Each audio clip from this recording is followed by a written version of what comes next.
chapter, we finally finished with the parables of Matthew 13. We're going to get a little bit more parables later on, but we're going into Matthew, the 14th chapter now. And we've got a lot of political background, what we call the political science in Jesus' time. Political science in Jesus' time, that's kind of the title of the message tonight. The political background, because this means so much so you can understand what's going on here, okay? And let's read a verse or two. This microphone doesn't pick you guys up so much, so I'll probably have to do a lot of reading. If you read, speak up real loud if I have you read something, so it'll pick you up, because the video is going on the website. You can watch the classes from last week or the week before or whatever, and we're getting these things up, and people are really hitting the videos a lot. All right, Matthew 14 and verse 1. At the time of Herod the Tetrarch, all right, at the time Herod the Tetrarch heard the news about Jesus. All right, Herod the Tetrarch. Now this is Herod Antipas, all right? Now Herod the Great was appointed by Mark Antony, by Augustus Caesar and Cleopatra to be the king of Israel. Now he was Esau's descendant. He was not. He was not of the line of the king. He was put on the throne. Herod the Great killed almost every member of the original Sanhedrin. He killed all the high priests, and he imported his own high priest and his own family, and basically loaded the Sanhedrin. This is what we call a loaded deck, or loaded dice, so to speak, okay? Use gambling terms. The time Herod the Tetrarch. Now, after Herod died, there was really never another king of Israel over all Israel. Tetrarch means what? Comes from tetra. What does that mean? I got the meaning right here. What does it mean? It says ruler of a fourth party of the Okay, a ruler of the fourth part. Tetra means four, and arche means ruler. Tetrarch, four ruler, or a ruler of a fourth part of the territory. He had a brother named Philip, all right, and another one named Achilles. And the empire was divided by them, but they really weren't kings like Herod the Great were, okay? Now, the rest of the story is, as you look up here, the Sanhedrin was made up. Sanhedrin means the council, okay? The Sanhedrin was made up of 23 scribes, 23 Pharisees, 23 elders, which were basically the Sadducees. Now, the Pharisees were in some ways very conservative, but in a lot of ways very liberal. The Sadducees did not believe in the resurrection at all. They believed only in the 5 books of Moses. And they weren't very popular among the people. And the old joke was, among them is a woman married 5 different brothers. This is a joke now of their day. And each one of them died, and whose wife will she be in the resurrection? Ha, ha, ha. And they pulled that on Jesus one time, didn't they? That was a joke. They didn't believe in the resurrection. Okay? The Sadducees, and of course the scribes. The scribes were, we had 23 scribes, 23 Pharisees, 23 elders, and 1 high priest. That was the Sanhedrin, or 70. And where did the Sanhedrin come from? Do you remember where the Sanhedrin, how did it originate? Moses. From Moses' father-in-law.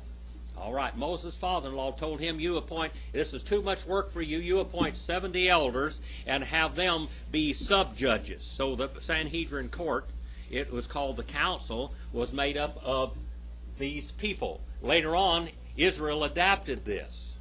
All right, this came from Moses' father-in-law. Now, when we studied the Bible in 8 days, it was a long time ago, Sister Andino. You caught that. You remembered, didn't you? You got an A+ for today. All right. What? His name was Jethro.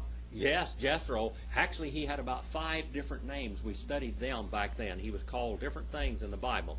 But Jethro, all right? Moses' father-in-law? Moses' father-in-law. Remember when we studied that way back yonder, a long time ago, in the early part of the Bible in 8 Ages, we studied that. All right, now the Sadducees are direct descendants, they say, from Zadok, the priest, in Solomon's time. All right? They say that they're direct descendants, but they didn't believe in the resurrection. They believed in right and wrong. They were very powerful and very rich people. They were kind of a ruling elite, but they didn't like them. It was kind of like the rich cats in America, you know, the big shots, the big guys, you know. Little guys usually don't like them. All right, the Herodians, of course, were the army of Herod, Herod's henchmen as they came back. The temple guards, these were Herodian guards, okay. And then we have the scribes. What were the scribes? What were the scribes?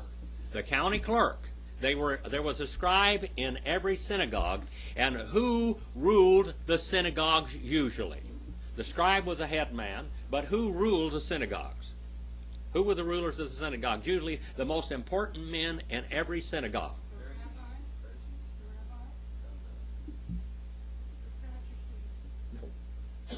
Nope, they weren't popular. Brother, do you know who that is? The Pharisees. The Pharisees were the proper, polished, and separated ones. The modern Judaizers today, the Judaism today, modern Judaism, are descendants of the Pharisees today.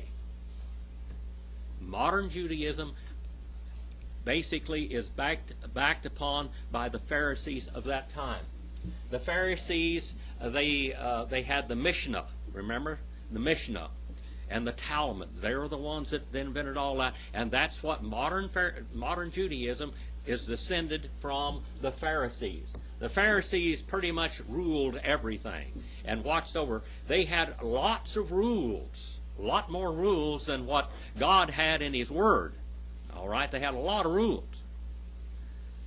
They invented things. And then they applied the law of Moses, not just as it's set.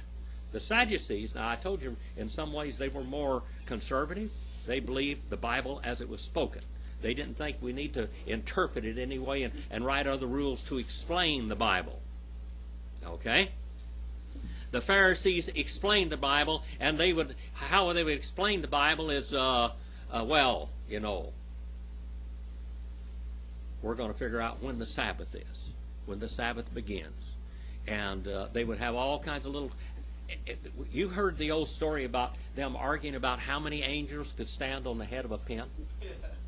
This is all from the Pharisees, okay? This is all from the Pharisees. That's where it all came from. It's from these people now. So here we have all of this. And then we have the zealots. There were two people in Jesus' church that were zealots. At least at one time they were zealots. Can you name them? Huh? Who? Judas. Judas was a zealot. How many of you know that Judas was a zealot? Judas was an assassin. And who was the other one? Simon. Simon. Not Simon Peter, but the other Simon. Simon the Canaanite, or the Canaanian, or in the original language, as many of it says, the zealot. All right? This is called the Saicarii. Saicarii are the... where is that? I wrote it up here someplace. The Saicarii. Or did I write Saicarii? Top right. Oh, the Saicarii. There it is. Not too close to it. The Saicarii. The Saicarii. All right. These were the stiletto men. These were the knife men. We get our words. This is the ancient word for Sicily. Sicily. And Sicily is what? Famous for the Sicilian banquets, where the Saicarii would wander among the crowd, and they would come up with a sharp knife and stick it underneath the pit of the stomach up into the heart and pull it out and walk away. They were assassins. Okay, Brother Rex. That's right. That's the mafioso. That's where it began. All right. Who became the mafia in that day? Who were these early terrorists? Huh? Well, it goes back to Sicily, okay? This is where we get the word. The ancient word for Sicily is Saicarii. But where did it begin? At Masada. At Masada. The people, the zealots at Masada, Eleazar ben Yair, all right? What they did is their stronghold was Masada, which was Herod's fortress, okay? And they would go from there, and they would go out and assassinate or terrorize the whole Roman neighborhood. Now, they have made this into a great nationalism today. This is where they would not lay down. This is where they were fighting for freedom. But they were the Saicarii. Go study it. This is who they were, the Saicarii. Okay? It goes all the way back.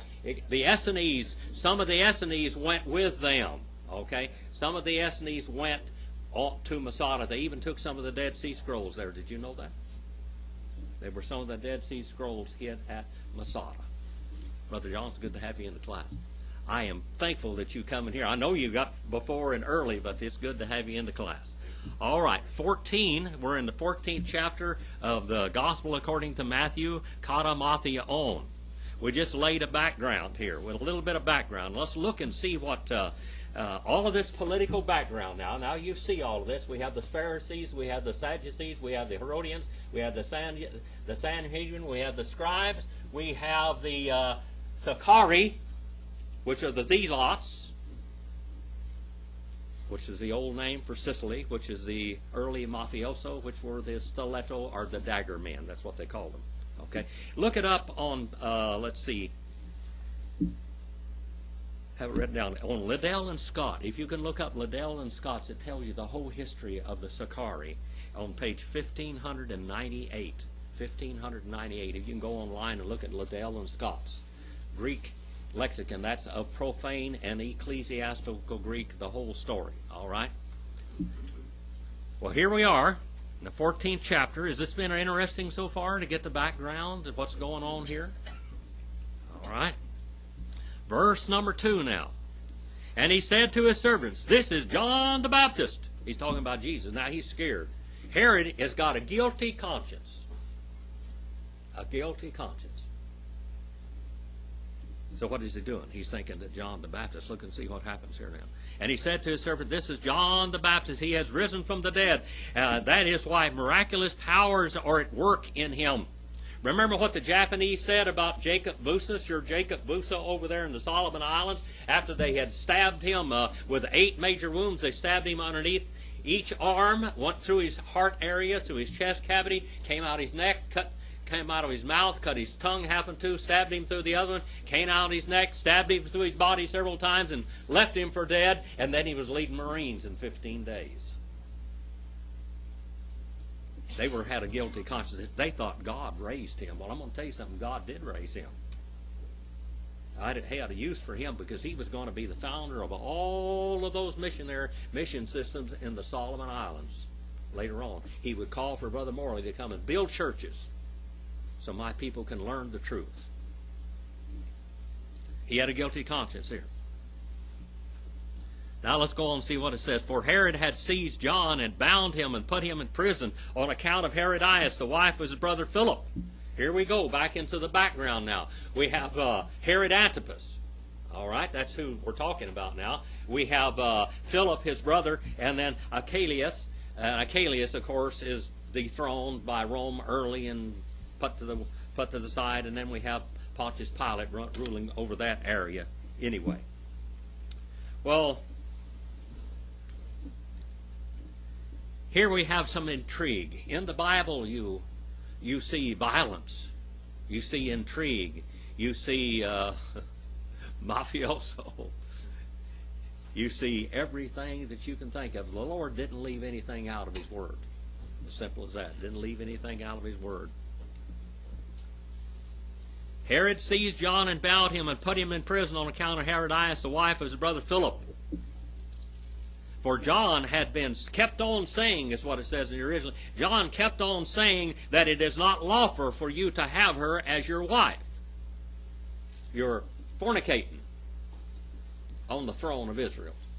The king on the throne is fornicating before all the people. He has stolen his wife, his brother's wife. Phillips' wife.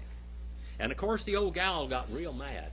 Herod was afraid of John the Baptist because he believed that he was a prophet of God. Of all the bad things about Herod Antipas, he was a little bit spooky about the traditions of the Jews. He believed that God was really with those people. Now, he wasn't a believer, but he believed that there was power there. Okay? He believed that there was power and that there was something to the Jewish religion. And so he was a little bit afraid, and he believed that John the Baptist was a prophet. But because of the political background around him, now the Sadducees especially wanted John the Baptist dead. Didn't they? The Pharisees wanted him out of the way. And they wanted to kill Jesus. The Sadducees especially wanted to kill Jesus. And they got an assassin in the very early church, which was Judas. All right? Just remember that. That assassin was in the church. That terrorist was in the church. The Zealots were terrorists. They were terrorists, early terrorists. They would slip up, and they were called the Dagger men, the Saicarii, and they'd slip up and kill a Roman. They hated the Romans. They hated them. The Essenes and the Zealots, they hated them. The Pharisees put up with them. The Sadducees didn't like them, but they put up with them. But the Zealots would murder them every chance they got. Verse number 5. And although he wanted to put him to death, he feared the multitude because they regarded him as a prophet. Now let's see what in the world's going on here. In Mark 6:17 through 29, it tells the same story again. And when Herod's birthday came, the daughter of Herodias danced before them and pleased Herod. Now this is a sorry, sorry story. Her daughter, which was possibly his niece, was trained to be a prostitute. Now these dancing girls, they would dance before this royalty and then they would take off with them. That's what the story was. She trained her daughter to be a prostitute to get John the Baptist's head. All the belly dancing, the Turkish and all that kind of stuff, that's where this came from right here. Those were prostitutes in early days. So now Herodias trained her daughter to be a prostitute. She danced before Herod and excited him. And verse number 7, he said, thereupon he promised with an oath to give her whatever she asked. Now he had all of the big shots were at this party, his birthday party. All of the big shots all over the kingdom were there. She gets up there and puts on this burlesque show, so to speak, this dance like you see down around in Bakersfield. There are places like this. Women run around half naked or naked and dance and things. That's what this was going on right here in this party. Okay? Ungodly buzzards, so to speak. He is so excited that he jumps up and says, I'll give you anything for you. I want to be with you. I'll give up to half of my quarter of the kingdom. What do you want? What do you want? What's going to cost me? What did she say? What did she say? Remember what she said? She didn't want half of his quarter of the kingdom. Her mama had taught her to do this. Her mama had trained her really well in the background. Trained her in intrigue and corruption. And having been prompted by her mother, she said, give me here on a platter the head of John the Baptist. Right, and this is a big party with all kinds of food and everything around there. This is a great big feast in the party. And she said, I want his head brought in here on a dinner platter to be paraded through here. Because he insulted her mother. He called her mother a prostitute. He called her a loose woman. He called her a woman of the night. And now she trains her daughter to be a lady of the night. And when she excites Herod to where he's so excited that he said, what do I pay? What is it going to cost me? And she said, up to half of my kingdom, just name it. She said, I want John the Baptist's head on a platter. Boy, I bet old Herod hit the floor when that happened. But they heard him say this oath, didn't they? He swore an oath.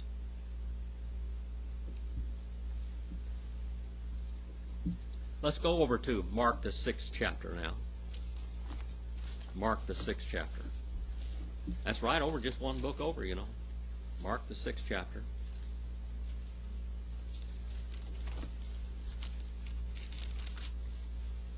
What is Matthew, Mark, and Luke? What are they called? What are they called? The what? What are those books called? What? Gospel, the good news. What are Matthew, Mark, and Luke called? Brother, what are they called? I don't know. Everybody else got a brief list. I don't know if I got that. Oh,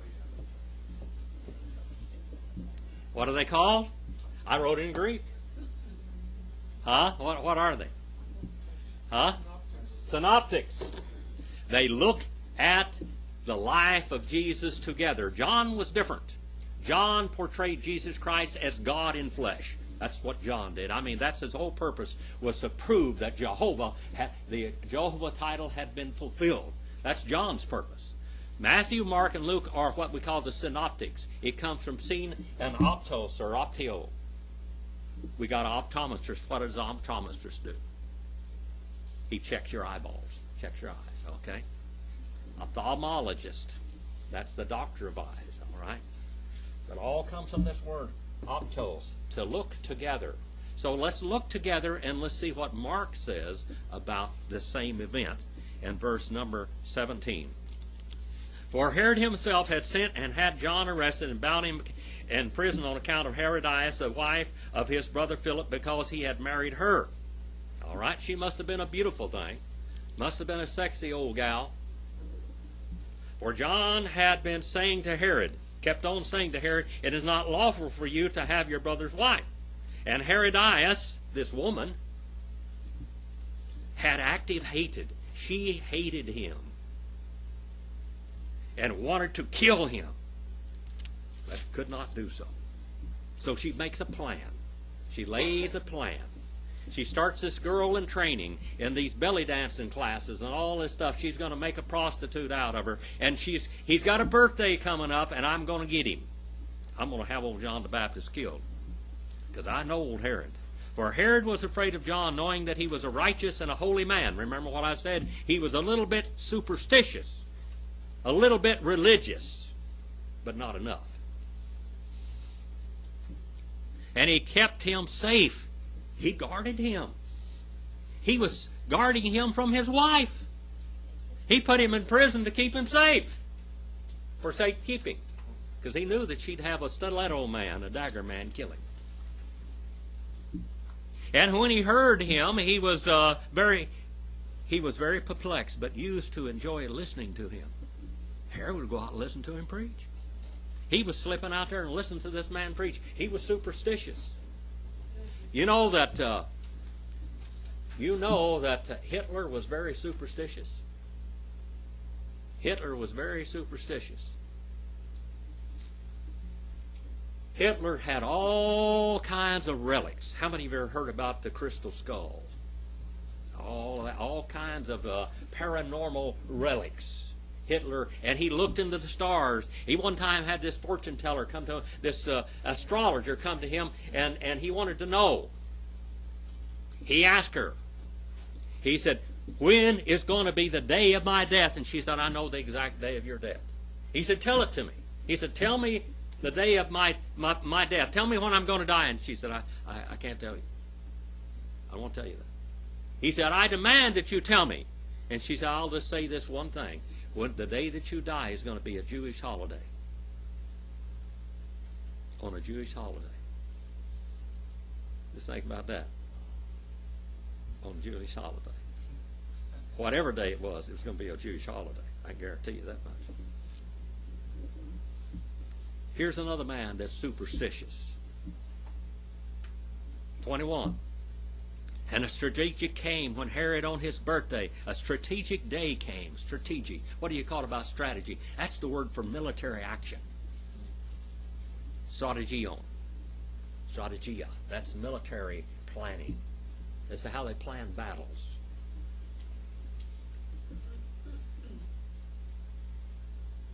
One of my very famous ancestors and relatives was John Paul Jones. John Paul Jones. In the book Shadow of an Indian Star, right in the front of the book, it tells us that he was a Paul. John Paul Jones. John Paul Jones was born in 1747. He only lived to be 45 years old. He was a courageous, wild person. Just like a Paul. His name actually was John Paul. He came from the very same place that my family came from in Scotland. All of the Pauls were Sam Paul, the real True Grit, the real Rooster Cogburn. He was a real character. Fear wasn't even assessed by him. John Paul Jones was the same way. John Paul Jones was sold into basically slavery on a ship when he was very young. He was indentured. He paid off his indenturement, and then he went to work on some slave ships. He was learning how to sail. He was just captivated by sailing and sailing techniques and the stars and everything else. He went on several of these slave ships. He got tired of the human torture that they were putting these slaves through at that time. He got on another ship. He was out on a long voyage, and they went through some terrible storms, and the captain on the ship died of a fever. And he took that ship through tremendous obstacles and landed it safely back to its owners. They made him a captain. They said, "Boy, you're a great captain." So they called him Captain John Paul. While he was a captain, he ended up there. He was rough on his people. He was a strict man. He is the father of the American Navy, by the way. One of the fathers of the American Navy. The very first man that ever flew an American flag on a ship was John Paul. After he killed one of the mutineers, the people there were so in great affection for his crew, and he thought that they were going to kill him. So he took off. He ran off to America. And he changed his name to John Paul Jones. Well, the American Revolution was taking place, so he volunteered, and he said, "America needs a navy." They said, "Build me some ships, and we'll fight, and we'll protect the harbors," because Britain was over here tearing up all the harbors. Washington couldn't get any supplies into America because of the British ships' embargo and everything on America. He started, they finally gave him a ship. He ran up the very first American flag on it and went out and whooped the socks off of everybody they came in contact, whipped every British ship here. He said, "I tell you what I'm going to do." He said, "Give me enough money and some more ships." He said, "I'll go over there and I'll attack Britain on their own land, on their own shores." He said, "We'll take the war to Britain." He said, "We'll get their mind off of attacking Washington for a while, let him do his fighting and get his armaments and everything else." He said, "I'll take the war to Britain." So he sailed to France. Had a terrible time over there. The American ambassadors in France were giving him all kinds of trouble. King Louis XVI thought he was a great guy, and anyway, he had all kinds of trouble where he finally got some ships together. Beg, borrowing, and stealing everything he could do. Went out there and started whooping the socks off of the British. Every place he went, he whooped them. He'd take off and capture 2 or 3 ships and tear the ships up. One time, you remember, what became a very famous battle, he attacked this much superior British Navy. He went out there and lashed his ship to this one ship, and they shot his ship out of the water. Basically, it's sinking. They were running every kind of. They had killed half of his crew. And the captain of the ship, the admiral, says, "Captain Jones, do you wish to surrender?" He said, "Surrender?" He said, "I haven't yet begun to fight." And he whipped and took he whipped him and took the whole fleet of ships. He went back he had bad luck, is the only thing. Bad luck. All the time bad luck. He went back to France and wrestled with them there. Napoleon said he was the greatest sea captain in the world. He said, if I'd have had him as my admiral, he said, I'd have never lost anything. John Paul Jones, I'd have won any war I wanted. He ended up dying in France, near Paris, France. And here, America, they won the revolution because of John Paul Jones. And he stuck over there. His men that had fought and risked their lives, he couldn't even get a paycheck. They were starving to death and didn't have any clothes to wear. He was over there petitioning for money. He helped design the treaties and all of that for the American people. And he dies over there in a hotel room by himself with his feet on the floor and fell over on the bed. And one neighbor said that is one of the greatest heroes in American history. If America ever becomes a nation and a power to be, that will be their greatest war hero in the world. War hero, because of his strategies. The strategies, that's what we were talking about, the strategies. This guy had a coffin made and lined it with lead and embalmed his body and filled it with alcohol and put it in a marked grave. Thomas Jefferson wanted him brought over here. Finally, not until 1905, and this was 1797 when he died, I believe, when he was put in that coffin in France. In 1905, Teddy Roosevelt, they left and they took his coffin out of France, gave him an honorary burial all the way through France, all the way to the harbor, had escorts all the way to America, and Teddy Roosevelt led the coffin to Annapolis, Maryland, where they buried him with a hero's burial. Over 100 years later, after he died. The man, yes, he was right. He was a hero because of his great strategy. Now let's go back. And a strategic day, a day of strategy came when Herod, on his birthday, gave a banquet for his lords and military commanders. Remember this, the strategist, the military commander,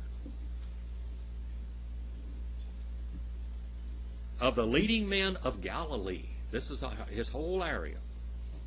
And when the daughter of Herodias herself came in and danced, she incited and pleased Herod and his dinner guests. And the king said to the girl, ask for me whatever, and I will give it to you. And he swore to her in front of all these people, whatever you ask of me, I will give it to you to half of my quarter. He swore that. That was her price. He said, you just name your price. Name your price. And he swore to her, whatever he asked me, I will give it to you up to half of my kingdom. And she went out and said to her mother, what shall I ask for? And she said, the head of John the Baptist. That's what she sold her body for, the head of John the Baptist. And immediately she came in haste before the king and asked, saying, I want you to give me right away the head of John the Baptist on a platter. And although the king was cut down to his heart, he was extremely sorry, guilty, scared, superstitious. Yet because of his oaths, because of his dinner guest, he was unwilling to refuse her.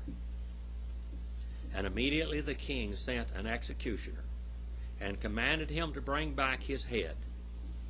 And he went and beheaded him in the prison and brought his head on a platter. Now this was a long, drawn-out dinner party.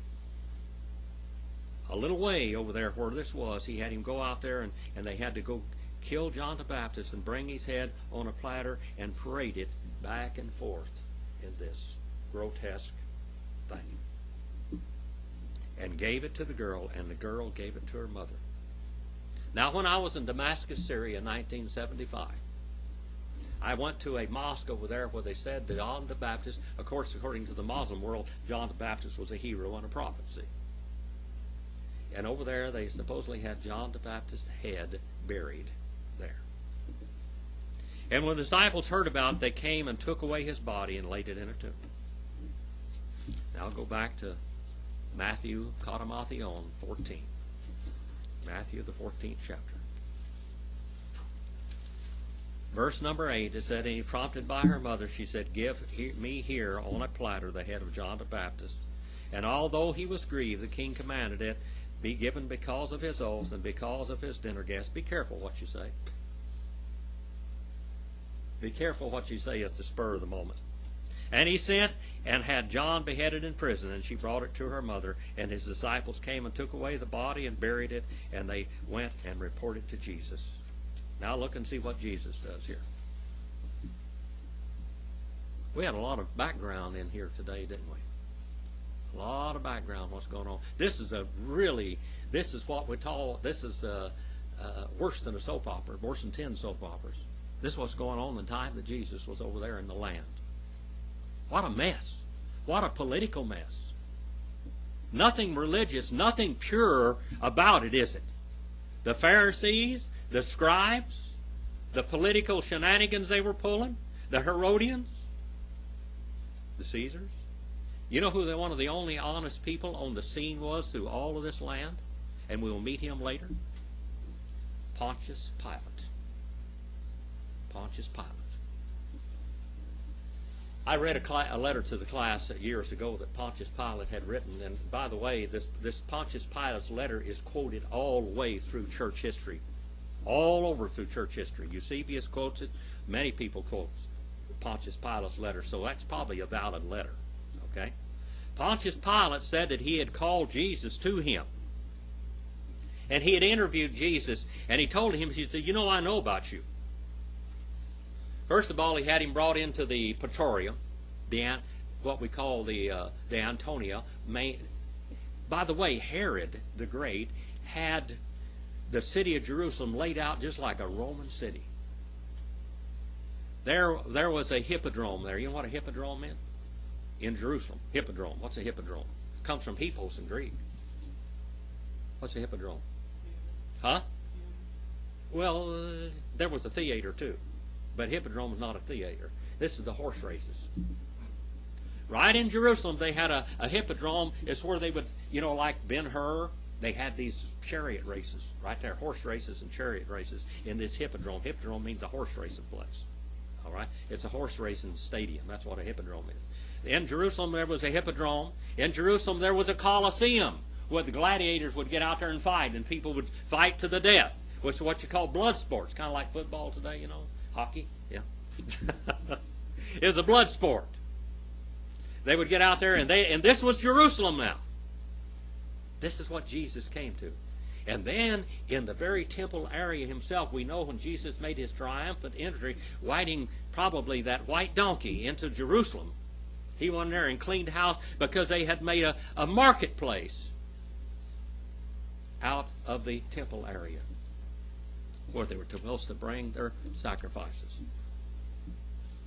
Where they're supposed to bring their sacrifices. Boy.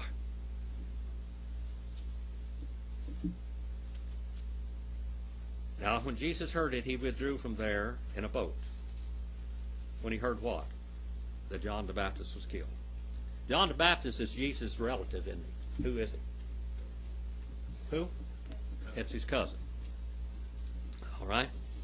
Well, when Jesus heard it, he withdrew from there in a boat in a lonely place by himself. When the multitudes heard of this, they followed him on foot from the cities. They wouldn't leave him alone even to mourn, would they? You ever mourn? You had a mother or father die, brothers, sisters, child, even a pet. Even a pet. People mourn. Jesus mourned. He loved John the Baptist. He loved him. And he went off by himself to mourn. Solitude. In a lonely place by himself. And then when the multitudes, who are these multitudes? 15, 10, 15, 20,000 people. Eau Clos is 5,000 plus people. Eau Cloy is 15, 20,000. How many cities were around the Sea of Galilee? 9. How many people in each city? 15,000 plus in each city. That's a lot of people. All these people following Jesus everywhere he goes. I mean, he is the talk show host of the day, so to speak. He is the entertainment. A lot of them didn't believe, but some of them believed, but they wanted to go to see what he was going to say next. It's kind of like Herod following John the Baptist around. He liked to be entertained, and he had a superstition kind of fear of him. And when he heard this, they followed him on foot from the cities. And then he came out and saw on a multitude. He had gone there in a boat.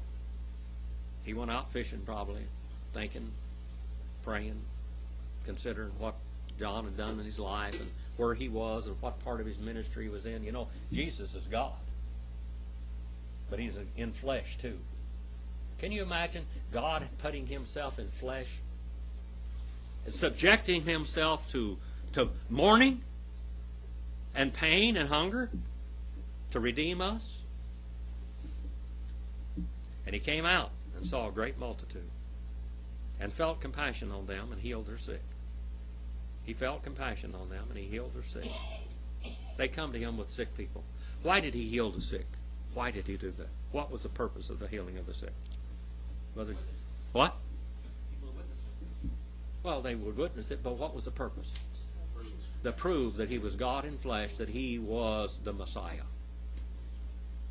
These are the credentials of the Messiah. These are what we call God's sample case of millennial blessings, as Brother Farrar used to say. There aren't going to be any sick people over here.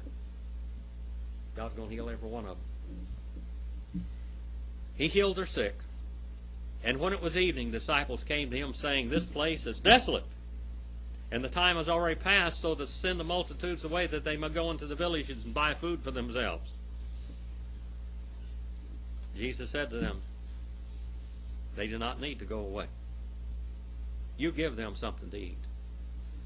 They do not need to go away. You give them something to eat. Think about this. Now, how many people here? How many of you ever worked on a job where they had carpet carts or those catering carts come around? How many catering carts would it take to fill all these people? Bellies up. An army of them, a fleet of them, wouldn't it? There's a lot of people, a lot of hungry people. Okay? And the disciples said, "What are you talking about?" But I want you to understand something. Where did Israel go during the 40-year march in the wilderness? Out there where there wasn't any food, wasn't there? And every day God gave them what? Water.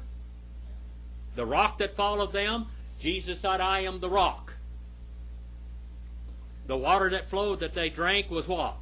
Jesus, when he took the cup, he said, "Drink, this is my blood of the new covenant." The bread he took and broke it, and he said, "This is my body. Take and eat." Out in the wilderness, Jesus said, "I am the true bread that came down out of heaven." Every bit of that manna in the wilderness that fed them was Jesus, was a type of Jesus. Every drink of water that they had was a type of Jesus. Every one of those large quail that they ate was a type of Jesus, because God provided for it. Remember what, in the 22nd chapter of the book of Genesis, when when Abraham went up on Mount Moriah, was ready to offer his son Isaac, Yitzchak. That's how you say Yitzchak. Yitzchak. That's how you say Isaac, Yitzchak. When he offered Isaac up on that altar, he saw Jehovah Jireh. Jehovah appeared to him. The word, he saw Jehovah, and Jehovah saw to it, he provided for Jehovah Jireh. It means Jehovah is seen and shall see to it or provide for it. Jesus was there. Jehovah was there on that mountain, and he provided a lamb for the sacrifice. Here we have this one. This is a desolate place, and the time has already passed to eat. Let them go home into their villages. Some of them have to go a long way, wouldn't they? And Jesus said to them, "They do not need to go away. Give them something to eat." And they said to him, "We have only 5 loaves of bread and 2 fish. And what kind of loaves did they have back then? What kind of loaves was it? What did it look like? Huh? Round loaf, but it wasn't very thick either, was it? They were thin. They were cooked usually on an oven outside, and they would flip them over. Cook them on one side like a pancake, and then flip it over on the other side. It wasn't very thick. That's thin bread.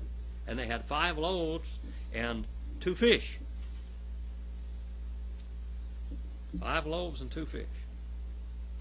And looking up toward heaven, he blessed the food. He said the Hebrew blessing over the food. And breaking the loaves, he gave them to the disciples, and the disciples gave them, kept on giving them. He kept on giving them to the disciples. And he kept on breaking the loaves. He'd break a loaf and just kept on going.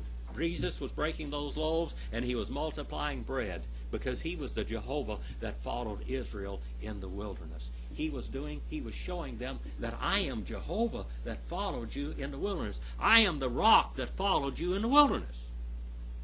They were familiar with these terms. He's doing all these miracles to prove that he is Jehovah, that he was the one in the wilderness.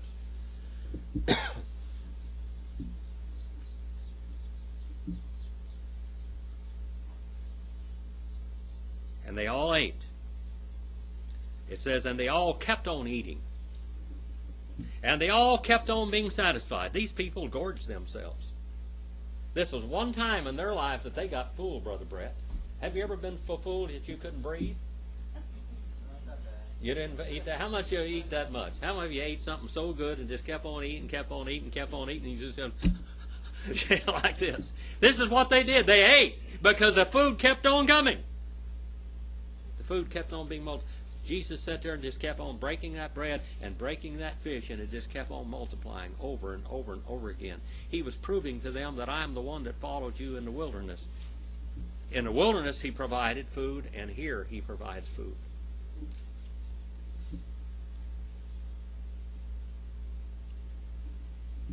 He said, bring it here to me.